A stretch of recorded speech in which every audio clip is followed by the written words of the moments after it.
మాట్లాడిన మాటల్లో నాకు బాగా అబ్జెక్షన్ అనిపించిన ఒక సందర్భం సార్. మంచు విష్ణు గారు అంటే మీకు కన్నప్ప రిలీజ్‌కి ముందు ఇంటర్వ్యూ ఇచ్చారు. అంటే ఆ ఇంటర్వ్యూలో మిమ్మల్ని ఆయన హోస్ట్ లాగా ఒక యాంకర్ గానో చూడలేదు. ఒక పెదనాన్న స్థానంలోనో, ఒక బాబాయ్ స్థానంలోనో కూర్చోబెట్టి వాళ్ళ ఇంటి విషయాలు కూడా మీరు రండి, మీలాంటి పెద్ద మనిషి వస్తే కూర్చోడానికి మేము రెడీ అని చెప్పేసి మీకు అంత పెద్ద స్థానం ఇచ్చారు. అయితే కన్నప్ప సినిమా రిలీజ్ అయిన తర్వాత సినిమా రన్నింగ్‌లో ఉంది, థియేటర్‌లో ఆడుతుంది. అక్కడ శివపార్వతులు సెట్ కాలేదు, వాళ్ళని చూడడానికి నాకు ఇబ్బందిగా ఉంది. సో ఇలాంటి కామెంట్స్ చేశారు. మిమ్మల్ని అంత నమ్మిన మనిషి, అన్నేళ్ళు కష్టపడి అన్ని కోట్లు ఖర్చు పెట్టి సినిమా తీసి మీకు అంత స్థానం ఇచ్చి మీకు అంత ప్రయారిటీ ఇస్తున్న మనిషి. సో ఒక రకంగా చెప్పాలంటే చావోరేవో అన్నట్టు సిచ్యువేషన్ విష్ణు గారిది. అలాంటి టైంలో మీరు అలాంటి కామెంట్స్ చేయడం కరెక్ట్ అంటారా? 100% తప్పేం లేదు. ఎప్పుడు చెప్పాను నేను? 9వ రోజు చెప్పా సార్. 9వ రోజు చెప్పాను నేను చూసింది 8వ రోజు సినిమా సార్. 9వ రోజు పెట్టా, 10వ రోజు పబ్లిష్ అయ్యి ఉంటాను నాకు తెలిసి. అంతే సార్. 10 రోజుల తర్వాత అప్పటికి అయిపోయింది సినిమా, కలెక్షన్లు అయిపోయినాయి. అయిపోయినాక కూడా చెప్పకపోతే అట్లా వాళ్ళకి తెలియాలి కదా వాళ్ళ సినిమా ఏం తప్పు. నేను సినిమా చూడలే ముందు, సినిమా చూస్తుంటే డెఫినెట్గా పెట్టుండేవాడు కదా ముందు చూస్తుంటే. నేను 10 రోజుల తర్వాత కలెక్షన్లు కూడా అయిపోయినాక కలెక్షన్లు ఇంకా రావట్లేదు అనే టైంలో సినిమా చూశాను నేను చూసినప్పుడు థియేటర్లో జనం కూడా లేరు, అయినా చూసి సినిమా. సో ఆ తర్వాత 1 or 2 days తీసేసినట్టున్నారు సినిమా. సో అప్పుడు పెట్టాను నేను. మీకు విష్ణు గారు ఏమైనా ఫోన్ చేశారా? నేనే ఫోన్ చేశాను, విష్ణుకి ఫోన్ చేశా, మోహన్ బాబు గారికి కూడా ఫోన్ చేశా. ఓకే. ఫోన్ చేసి మీరు ఈ తప్పు చేశారు, ఎందుకు చేశారు ఈ తప్పు? ఈ ఎవరు లేకపోయినా కానీ ఆడేది ఆ సినిమా, బ్రహ్మాండంగా ఆడేది సినిమా, సూపర్ హిట్ అవ్వాల్సిన సినిమాని మీరందరూ కలిసి average cinema, below average cinema చేశారు. ఫ్లాప్ సినిమా అన్నాను నేను ఇప్పటికి కూడా. ఓపెనింగ్ వచ్చింది ఆ మాత్రం. బట్ ప్రభాస్ లాంటి వాడు మీకు డేట్లు ఇచ్చి చేస్తున్నప్పుడు దాన్ని మనం నిలబెట్టుకుని ఉంటే ఎంత సెన్సేషనల్ అయ్యేది ఆ సినిమా. సో బాగా తీయటం వేరును, ఒక కంటెంట్ని చంపుకోవటం వేరు. ఇవాళ చాలామందికి అర్థం కావాల్సిన విషయం, పులిని చూసి నాకు బాహుబలిని చూసి బాహుబలిని, త్రిబులార్ని చూసి త్రిబులార్ చేయలేం మనం. అంతే. మనకి ఈ కాళహస్తి మహత్యం కానీ, భక్త కన్నప్ప కానీ 2-3 వర్షన్స్ 4-5 వర్షన్స్ తీశారు. ఇప్పటికి 10 సార్లు తీశారు సినిమాలు. తెలుగులో 2-3 సార్లు వచ్చినా మిగతా భాషల్లో కూడా తీశారు. సో అది అన్ని సార్లు ప్రూవ్ అయిన సినిమా. మరి ఇప్పుడు యావరేజ్ ఎందుకయింది? అక్కడ ప్రతిసారి భక్తిభావం నిలబడింది, ఇక్కడ భక్తిభావం నిలబడలేదు. ఇక్కడ శివుడు పార్వతి వెకిలిగా ఉన్నారు. అది చెప్పాలి. నేను చెప్పాను, డైరెక్ట్గా ఫోన్ చేసి చెప్పాను. నేను ఇట్లా యూట్యూబ్లో పెట్టుకోవాలా, యూట్యూబ్లో పెట్టే ముందే ఫోన్ చేశా. పెడతానని చెప్పలేదు, అది వేరే. బట్ వాళ్ళకి ఫోన్ చేసి చెప్పాను, ఇద్దరికి చెప్పాను. మోహన్ బాబు గారిని గట్టిగా అన్నాను నేను, మీరు పట్టించుకుని ఉంటే ఇట్లా ఉండదు సినిమా. ఎందుకంటే ఆయన అసిస్టెంట్ డైరెక్టర్ చేశాడు, యాక్టరు, మంచి యాక్టరు, ఆయనకు తెలుసు, అన్ని విషయాలు తెలుసు. మరి పట్టించుకోకుండా భక్తి లేకుండా సినిమా తీసి భక్త కన్నప్పని వారియర్ సినిమా చేస్తే ఎట్లా ఉంటుంది సినిమా? ఆ సినిమా రేంజ్కి ఆ సినిమా ఆడింది వాళ్ళ. బట్ అదే ప్రభాస్ గారిని వాడుకొని చేసినందుకు చేసిన ప్రభాస్ క్యారెక్టర్ చాలా బాగుంది ఆ సినిమాలో. కానీ ఎవరైతే శివుడు భక్తుడైన, శివుడే సరిగ్గా లేకపోతే ఇంక భక్తి ఎక్కడొస్తుంది? సో క్యారెక్టర్ ఫిట్నెస్ ఒకటి కావాలి. వచ్చి అనామకుడిని పెట్టినా పర్వాలేదు, బాగుండేది. ఈ అనవసరం ఈయన పెట్టి డబ్బులు బొక్కది. ఆ డబ్బులే ఇప్పుడు నష్టం వస్తాయి. ఒకవేళ నష్టం వస్తే వాళ్ళిద్దరికి ఇచ్చిన ప్రతి రూపాయి నష్టమే నా లెక్కలో. అంటే సో అందుకని ఇప్పుడు మీరు అన్నారు, మీరు ఇంతకుముందు కూడా అన్నారు, నాకు ఈగో అనో లేకపోతే కోపం అనో ఇంకోటనో. మన వాళ్ళకు కూడా మనం చెప్పకపోతే ఏంటి? ఇది కాకుండా నన్ను సీనియర్ ఇంతకుముందు అడిగారు, మీరు ఈ ఇండస్ట్రీ కోసం ఏంటని. ఇండస్ట్రీకి ఈ పాఠం చెప్పాలి. ఇది నేను చెప్పకపోతే, నాకు తెలిసినంత వరకు తప్పో ఒప్పో నేను చెప్పింది చెప్పకపోతే రేపు ఇంకోళ్ళు తీస్తారు, ఇంకో కన్నప్ప తీస్తారు, అది ఫ్లాప్ అవుతుంది. మీరు పాండురంగ మహత్యం తీశాడు రాఘవేంద్ర గారు, పాండురంగాన్ని, ఆయన ఇలాగే తప్పులు చేశాడు, అది పోయింది.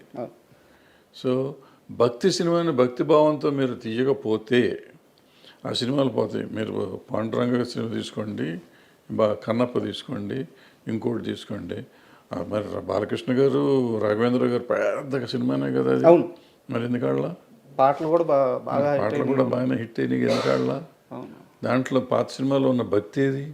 ఆ ఎమోషన్ ఎక్కడ దొరికింది? రాలేదు. ఎందుకు రాలేదు? ఎందుకు తీయలేకపోయారు మీరు? సో ఏదో మార్పులు మీరు చేద్దాం అనుకుంటే అవ్వదు అది. సార్ ఏదో చేసేద్దాం, వాళ్ళు చేసిన దానికంటే మనం గొప్పగా చేద్దాం, గొప్పగా చెయ్యండి. ఆ భక్తి పారవస్యం ఎవరికైనా రావాలి. సినిమా చూస్తుంటే అనుభూతి రావాలి, రోమాలు నెక్కిపోవాలి. భక్తి సినిమాల్లో ఉండే అడ్వాంటేజ్ అది. సినిమా రిచ్గా తీశారా, ఖర్చు పెట్టారా లేదా కాదు, భక్తి వచ్చేస్తుంది ఆటోమేటిక్గా. నేను దేవుడికి దండం పెట్టను, కానీ భక్తి సినిమాలు చూస్తుంటే నా కళ్ళెమ్మటి నీళ్ళు వచ్చేస్తాయి. ఒక రకమైన జలధరింపు వస్తుంది బాడీలో సినిమాలు చూస్తుంటే.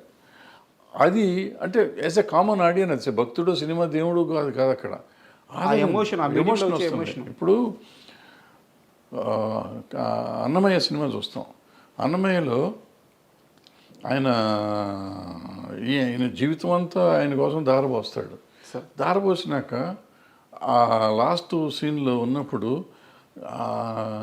అప్పుడు జోలపాట పాడావు చూడు అంటే ఆయన విష్ణుమూర్తి పాడతాడు, వెంకటేశ్వర స్వామి పాడతాడు ఆ పాట. అవును, నా పాట మీ నోటి గుండా అంటే నేను జన్మ తరించింది అయ్యా అంటా ఉంటే వల్ల వల్ల వల్ల వల్ల ఈ రోజుకి ఏడుస్తాను నేను. అది 20 సార్లు చూశాను నేను, చూసి ఉంటే 20-30 సార్లు చూసి ఉంటా. ఈ రోజుకి లాస్ట్ అప్పుడప్పుడు భక్తి భావంలో 15 నిమిషాలు వేస్తారు. ఆ డైలాగ్ వచ్చినప్పుడు ఏడుపు వచ్చేస్తుంది. అది దట్ ఈస్ పవర్ ఆఫ్ ఇది భక్తి. 1 మంత్ బ్యాక్ రాఘవేంద్రరావు గారిని కలిసాను సార్. ఆయన దగ్గరికి వెళ్ళి ఒక సందర్భం వెళ్ళి బ్లెస్సింగ్స్ తీసుకున్నాను. ఆ సమయంలో ఈరోజు మీరు ఏదైతే ఎగ్జాంపుల్ చెప్పారో ఆ గడప దగ్గరికి వచ్చి తను రాసిన పాటలన్నీ అక్కడ వేసి ఆ దర్శనం అవ్వగానే అదే ఎగ్జాంపుల్ సార్ నాకు ఆయన చెప్పినప్పుడు ఈ రోజుకి ఆయన అన్నమయ్య అంటే రాఘవేంద్రరావు అలాగే పులకరించిపోతున్నారు. ఆయన నేను తీయలేదా ఆ సినిమా, వెంకటేశ్వర స్వామి నా చేత తీపించుకున్నారు అంటున్నారు. మీరు అంటున్నట్టు అది భక్తి సినిమా. అది అందులో అన్ని 100 తప్పులు ఉన్నాయి. ఆ సినిమాలో లేనన్ని తప్పులు ఆ సినిమానే ఫాలో అయ్యారు. ఈ సినిమా కన్నప్ప కూడా అందులో వెంకటేశ్వర స్వామి వాళ్ళు అందరూ కలిసి అది చేయలేదు ఇది చేయలేదు అన్నప్పుడల్లా వీడు మారిపోతూ ఉంటాడు ఈ భక్తుడు అన్నమయ్య. బట్ అంత చేసింది లాస్ట్ 15 మినిట్స్ ఆయన చేసిన భక్తి ఉంది ఎక్కడైతే ఉందో పులకించిపోయారు. అది పీక్ తీసుకెళ్ళిపోయారు. సో మిగతాదంతా మర్చిపోతాం మనం సార్. అది that is film making. Pushpa cinema మీద మీ అభిప్రాయం ఎప్పటికైనా మారిందా? నేను అభిప్రాయపడ్డాను. నేను సినిమా బాగానే ఉందిగా. సినిమా బాగుంది. సినిమా మీరు చూడకముందు స్మగ్లింగ్ ఏదో చెప్పారు నాకు, స్మగ్లర్ అంట, పోలీస్ ఆఫీసర్ ఉండే పూల్లో పాసు పోస్తాడని చెప్పేసి ఇట్లాంటి కామెంట్స్ విన్నాను. సో నాకు సినిమా చూడబుద్ధి కావట్లేదు అని చెప్పేసి మీరు ఒక స్టేట్మెంట్ అన్నారు. సినిమా చూసిన తర్వాత మీ అభిప్రాయం మారిందా? సినిమా కూడా నేను ముక్కలుగా చూసాను. నాకు సినిమా పెద్దగా అంటే బట్ నాకు సెకండ్ హాఫ్ నచ్చిందని చెప్పాను. తర్వాత వీడియో పెట్టాను, మీరు చూడలేదేమో. సెకండ్ హాఫ్లో ఫ్యామిలీ ఎలిమెంట్ ఏదైతే ఉందో, మిగతా సినిమా అంతా చండాలం నాకు ఇప్పటికీ కూడా. కానీ నా పెద్ద ఇష్యూ మామూలు రెగ్యులర్ కమర్షియల్ సినిమా అదే పెద్ద పట్టింపు కాదు. కానీ వైఫ్ అండ్ హస్బెండ్ ఎలిమెంట్ తీశాడు, అద్భుతంగా తీశాడు. వాళ్ళిద్దరూ ఆ అమ్మాయి ఈయన కోసం, ఈయన అమ్మాయి కోసం పడే పాటలు ఉన్నాయి. పుష్ప రష్మిక కోసం, రష్మిక కోసం, రష్మిక అర్జున్ కోసం వాళ్ళు మాట్లాడే మాటలు కానీ కమర్షియల్గా బాగున్నా కూడా నిజంగా కూడా ఎమోషనల్గా కూడా ఉన్నాయి. అట్ ద సేమ్ టైం ఒక భార్యాభర్తల అనుబంధాన్ని అటువంటి క్యారెక్టర్స్ మీద చూపించడం అనేది చాలా గొప్ప విషయం. ఇప్పుడు ఏదో మామూలుగా మిడిల్ క్లాస్ ఫ్యామిలీలో ఉంటుంది, అట్లా డబ్బు ఉండి ఆడ స్మగ్లింగ్ చేసేవాడికి ఒక భార్య మీద అంత ప్రేమ ఉంటుందా? అసలు భార్యను అంత ప్రేమించాలా, ఆ భార్య భర్తను అంత ప్రేమించాలా? అద్భుతంగా ఉంది. ఆ ఎలిమెంట్ చాలా బ్రహ్మాండంగా ఉంటుంది ఆ సినిమాలో. సార్ నాది ఇంకో క్వశ్చన్ ఏంటంటే, అంటే ఒక 12-13 ఏళ్ళ నుంచి మీరు నాకు తెలుసు సార్. అంటే నేను మిమ్మల్ని దగ్గరగా చూస్తున్నాను, మీరు ఎక్కడున్నా మీ గురించి నాకు తెలుసదు కాబట్టి నేను మిమ్మల్ని ఫాలో అవుతున్నట్టే. తమ్మారెడ్డి గారికి ప్రతి విషయంలో ఒక అభిప్రాయం చాలా నిక్కచ్చిగా ఉంటుంది, ఆయన ఒక మాట మీద ఉంటారు. బట్ నాకు ఎప్పుడూ కూడా చాలా పెద్ద కన్ఫ్యూజన్ ఏంటంటే మీ విషయంలో, చిరంజీవి గారి విషయం సార్. కెమెరా లేనప్పుడు చిరంజీవి గారి గురించి మీరు ఎంత గొప్పగా చెప్తారంటే, నా బ్రదరయ్యా, నా తమ్ముడయ్యా, అంటే మేము వినున్నాం, మీతో పాటు పనిచేసినప్పుడు మేము వినున్నాం, నా తమ్ముడయ్యా, నేను సినిమాలు తీసాను, నాతో సినిమాలు తీసాడు, నేను ఇచ్చినప్పుడు రెమ్యునరేషన్ తీసుకున్నాడు, మా అనుబంధం ఇట్లాంటిది, నా స్టూడియోలో ఉండేవాడు, ఇంత గొప్పగా చెప్తారు చిరంజీవి గారి గురించి. కెమెరా లేనప్పుడు 4 మనుషులు క్లోజ్డ్ పీపుల్ ఉన్నప్పుడు. అదే కెమెరా పెట్టంగానే చిరంజీవి గారి అభిప్రాయాలని, ఆయన వెళ్ళే మార్గాలని మీరు క్వశ్చన్ చేస్తూ ఉంటారు. ఇది నాకు అర్థం కాదు సార్ అసలు. అంటే మీ చాలాసార్లు అనుకున్నాను. ఆల్రెడీ ఇంతకుముందు సమాధానం చెప్పాను, మోహన్ బాబు గారి విషయంలో సమాధానం మీకు చెప్పాను, సేమ్ సమాధానం ఇది సార్. ఇప్పుడు ఆయనతో కూడా నేను మాట్లాడి చెప్పినవి ఉన్నాయి కొన్ని. ఆ చిరంజీవి గారికి నాకు ఉన్న అనుబంధం అప్పుడు వేరు, ఇప్పుడు వేరు. బట్ నాకు నచ్చినట్టు చెప్తాను, నచ్చని నాకు మీరు చెప్పినవి అన్నీ నిజం. ఆ నిజం నాకు ఇంకా అనుబంధం అట్లాగే ఉంది నా మనసులో. ఆయనకి మనం ఇవాళ మన చాలా దూరం అయిపోయాం కాబట్టి. బట్ నాకు అనిపించింది చెప్పాలి. ఎందుకు చెప్పాను మోహన్ బాబు గారికి ఆ సినిమాని గురించి ఎందుకు పెట్టారు మీరు, వాళ్ళ జీవితం నాశనం అయిపోతుంది కదా అన్న. జీవితం నాశనం అవ్వదు, నెక్స్ట్ టైం ఆ తప్పు చేయకూడదు అనేది నా పాయింట్. ఈవెన్ ఈయనకు కూడా అంతే. ఆయనకి ఇవాళకి నా తమ్ముడే, ఏ రోజుకి నా తమ్ముడే, చచ్చేదాకా నాకు తమ్ముడే అతను. అది కాదనట్లా, అతని వెల్ విషర్నే నేను. వాళ్ళు ఒప్పుకున్నా ఒప్పుకోకపోయినా, నమ్మినా నమ్మకపోయినా నేను వెల్ విషర్నే. వాళ్ళు బాగుండాలి అంటే ఇలాంటి తప్పులు చేయొద్దని చెప్పడం, నా ఉద్దేశంలో ఉన్న తప్పులు చేయొద్దని చెప్తాను, ఇప్పటికీ చెప్తాను నేను అనిపిస్తే. ఊరికి ప్రతిదానికి వచ్చేసి పని పాట లేకుండా దాని గురించి ఇప్పుడు మంచి మాటలు చాలా చెప్తాను నేను. చిరంజీవి గారిని చాలాసార్లు చాలామంది తిడతంటే నేను వచ్చి మాట్లాడి అడ్డం పడ్డ రోజులు చాలా ఉన్నాయి. మరి ఎందుకు పడుతున్నాను, నాకేం అవసరం సార్? నాకు అర్థం ఆయన నన్ను అడగడు కదా పాపం. ఎప్పుడు నాకు ఫోన్ చేసి ఏమండి వాళ్ళు ఎవరో నన్ను తిడుతున్నారు మీరు రెండని పాపం ఎప్పుడు అనలేదు. వాళ్ళు ఏ జోలికి రాలేదు. బట్ ఎవరో అంటే తప్పు కదా. ఒక మనిషిని ఎందుకు, ఇష్టాలతో సంబంధం లేదు. ముందు ఒక మనిషిని మనం కాపాడతాం కాదు, అనవసరంగా అతన్ని స్కేప్ గోట్ని చేయకూడదు. ఆయన చిరంజీవి గారు అవ్వచ్చు, ఇంకోళ్ళు అవ్వచ్చు, ఎవరినైనా కానీ మనం అనవసరంగా దాన్ని చేయకూడదు. ఎవరిలో అడ్వాంటేజ్ నోరు ఉంది కదా అని ఎవడు పడితే ఆడు ఏది పడితే అది మాట్లాడితే మనం క్షమించకూడదు, వదిలిపెట్టకూడదు. అంటే at least I should raise my voice.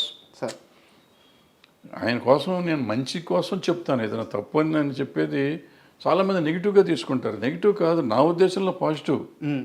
అతనుకున్న చరిష్మాకి ఆయనకున్న దానికి కొన్ని ఆయన చేయకుండా ఉంటే బాగుంటుందని నాకు అనిపిస్తుంది. బట్ ఆయన పరిధిలో ఆయనకుంటే ఆయనకుండేది మన అవసరం అనుకో ఎక్కువ. బట్ ఆగలేను. అది కూడా ఎవరిని అడిగితే చెప్తాను, కావాలని పెట్టి వీడియో పెట్టి చెప్పడం అనేది నేను చేయను.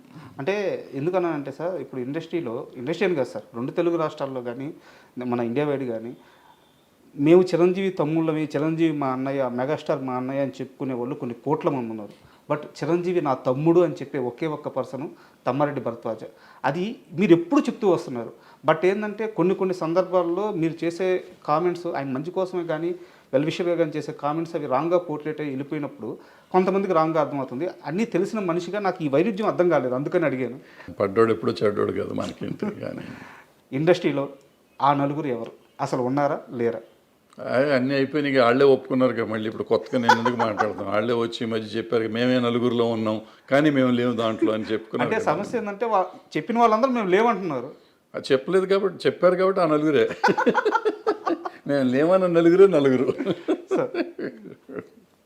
అండ్ రానున్న కాలంలో చిన్న సినిమాల పరిస్థితి ఎలా ఉండబోతుంది?